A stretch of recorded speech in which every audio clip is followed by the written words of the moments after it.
I want to discuss this and more right now with the chair of the House Republican Conference, Lisa McClain. Congresswoman, thanks so much for joining us. Republicans appear to have the votes necessary to pass this bill after several holdouts flipped following a meeting with President Trump.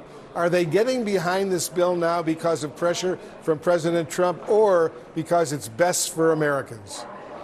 Well, I think both. I think what those holdouts were doing was exactly what we were all doing. We are advocating for our districts, right? We live in a republic. We all advocate for our districts, and our districts at times are very different and very diverse. So I think we all got together. We all wanted to get to a yes. And then last night, I think, what was it, 3 a.m, after having several conversations with each other and the president, we've concluded that this is the best, most conservative bill that we can put on the floor to pass for the American people. And hopefully we're going to get that done soon. Looks like you will. The president repeatedly promised, though, to not touch Medicaid. Listen to what he said earlier this year. I'll play this clip. Listen to this. We are going to love and cherish Social Security, Medicare, Medicaid. We're not going to do anything with that. The people on Social Security, Medicare, Medicaid, those people are going to be more secure. But despite what he said, the nonpartisan Congressional Budget Office, which is, of course, respected by both Democrats and Republicans, projects 12 million more people would be uninsured because of Medicaid provisions in this legislation. Did the president mislead the American public about not cutting Medicaid?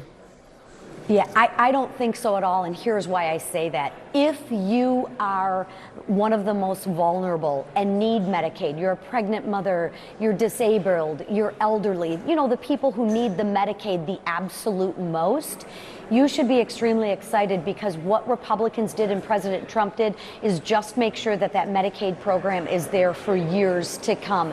See, there's a difference between having Medicaid for people who need it the most versus people when under Obama he expanded Medicaid and there's a ton of waste, fraud, and abuse. So we're cleaning up the waste, the fraud, and abuse, and we're putting work requirements in Medicaid to make sure that the people who are most vulnerable don't have to wait behind able-bodied adults to get their Medicaid, and it is here for years to come. Not to mention what we're doing with the economy. We're getting more people working. We're energizing the economy, stimulating the economy so that more people are paying into those programs, not taking from those programs. So actually, this is a tremendous win for people. But the Kaiser Family Foundation, Congresswoman, estimated an earlier version of this bill would cause as many as 340,000 people in your state of Michigan to lose their health coverage. And your state's Democratic Governor, Gretchen Whitmer, says Republicans in Michigan, and I'm quoting her now, need to listen to their constituents. Let me play a little bit more of what your governor said. Listen to this. 17 million Americans could lose health care. Hundreds of thousands of Michiganders. Hundreds of hospitals and nursing homes could be shut down, forcing Michiganders to travel further just to see their doctor. This is life or death for millions of Americans. Republicans representing Michigan need to listen to their constituents. So, Congresswoman, what do you say to your governor and fellow Michiganders who may lose their health insurance as a result of this bill? Yeah, what I say is don't let the facts get in the way of a good story, Gretchen. Let's take a look at the facts. We expanded Medicaid, right? If you are able-bodied, Medicaid was never put in place to be a long-term solution for able-bodied people to work. Also, Gretchen, let's clean up our rolls. Let's clean up and make sure that we are rooting out the waste, the fraud, and the abuse. That is a good thing to make sure that the people need it most. But I do agree with her on this. I have listened to my constituents, and my constituents applaud us for what we're doing. My constituents want to work. They want to make sure that their disabled child is receiving Medicaid and doesn't have to stand in line behind an able-bodied person. So we do agree on with each other on that. This legislation includes restrictions, new restrictions on Medicaid recipients. It doesn't include expanding Medicaid. Is that right? Right. And one of the restrictions is that if you're able-bodied too, you have to work or volunteer 20 hours a week. See, most of my constituents believe that if you have a right to something, you also have a responsibility as well. So most of my constituents don't think that the restriction of working or volunteering to receive Medicaid 20 hours a week is a bridge too far. They actually are excited about that because they're building skills to actually go back into the workforce. So that's an exciting point. There's opportunity, there's optimism. Fear sells, but at the end of the day, don't let the facts get in the way of a good story, Wolf. An analysis of a near final version of the Senate bill from Penn Wharton, the budget model, they estimate that for the top 0.1%, top 1.1% of U.S. earners, this bill would amount to an income gain of nearly $300,000 a year. Are you comfortable with a piece of legislation that would make the wealthy even a lot wealthier and low-income earners worse off? Well, I don't understand the premise, and I disagree with you on the premise of the low-income earners worse off. Because, Wolf, if we didn't pass this, if you're in the 12% tax bracket making about $48,000, if we didn't pass this piece of legislation, your tax bracket would go up to 25%.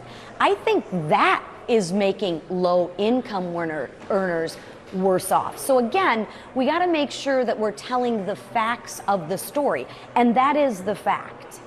But are you also comfortable with millionaires getting additional tax breaks? Listen, I believe that everybody, whether you're middle income, upper income, it doesn't matter. I believe people are better stewards of their money than the federal government. The federal government is not efficient. It is not effective with taxpayer dollars. Hence, we're $36 trillion in debt, right? I believe in people. I believe that we shouldn't give the government a pay raise. I actually believe we should give people a pay raise. And that's the difference in the strategy between the Democrats and the Republicans. Congresswoman Pamela Brown, my co-anchor, has a question for you. Oh, I was going to follow up on your question about the wealthiest, but you talked about how much the country is in debt and how this bill is conservative, but it's going to add trillions to the debt ceiling. And that was a big reason. And the CBO estimated it could add trillions to the debt. I mean, that was a big reason why some of these GOP holdouts have been on the fence. Are you comfortable with adding to the debt and raising the debt ceiling that much? No, I'm not comfortable with the debt, but it's the bottom line that counts, provided you know how to count. So when you take a look at the debt ceiling and when you take a look at a budget, there's two pieces. There's your expenses, right, which we are spending $1.6 trillion less, right, than we did. $1.6 trillion less money we're spending. But there's another piece, and that's the growth or the income piece, what you're receiving in. The CBO has scored this at 1.8% growth rate. The last time we had 1.8% growth rate, I think, was during World War II. We haven't had that growth rate in decades. But if we get just 0.1% growth difference from 1.8 to 1.9, historically growth rates have been about 2.2, 2.3-ish, depending on the period of time you look at. That's over 1.5 trillion in growth rates. So if we just get that little growth rate or just get back to 2%, we're at even. So again, it's the bottom line that counts, provided you know how to count, and you got to look at both ends of the stick. All right, Republican Congresswoman Lisa McClain of Michigan, thanks so much for joining us.